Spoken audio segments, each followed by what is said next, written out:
ഞാൻ ആദ്യം തന്നെ എന്തായാലും ഒരു കാര്യം പറയാം. എനിക്ക് മുഖം നോക്കാതെ നിങ്ങളോട് കുറച്ച് സംസാരിക്കാനുണ്ട്. എന്താ നിന്റെ ഉദ്ദേശം? നിനക്കിപ്പോ എന്താ വേണ്ടേ? അവരുടെ അടുത്ത് ഞാൻ ഈ ഒരു പ്രശ്നത്തിന് ഞാൻ ഓൾറെഡി മാപ്പ് പറഞ്ഞതാണ്. നീ ഒന്നും പണയണ്ട. ഇതിനുള്ളൊരു ഫൈനും നമ്മൾ കെട്ടിവെച്ചതാണ്. എന്തൊക്കെ ദൈവമേ പിന്നെ എന്ന് പറഞ്ഞിട്ട് അത് ജസ്റ്റിഫൈ ചെയ്യല്ല. ഇതുവരെയുള്ള അനുഭവം വെച്ചിട്ട് പറയാം. ഈ വക കൂതറ കളി കളിക്കാൻ നിനക്കല്ലാതെ മറ്റാർക്കും സാധിക്കില്ല. ഒരു സമയത്ത് നമുക്ക് ഉണ്ടായിട്ടുള്ളൊരു പാനിക് ഫ്രസ്ട്രേഷനിൽ പറ്റിപ്പോയൊരു അബദ്ധമാണ് എന്ന് പറഞ്ഞാ എങ്ങനെയാണ്?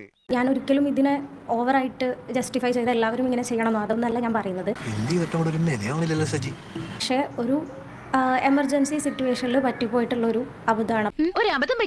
ഞാനിപ്പോൾ നേരിട്ടുകൊണ്ടിരിക്കുന്നത് സൈബർ ബുള്ളിങ് ആണ്. നീ എവിടെ പരിപാടി അവതരിപ്പിച്ചാലും ഇത് തന്നെയാണല്ലോ നിന്റെ വിധി.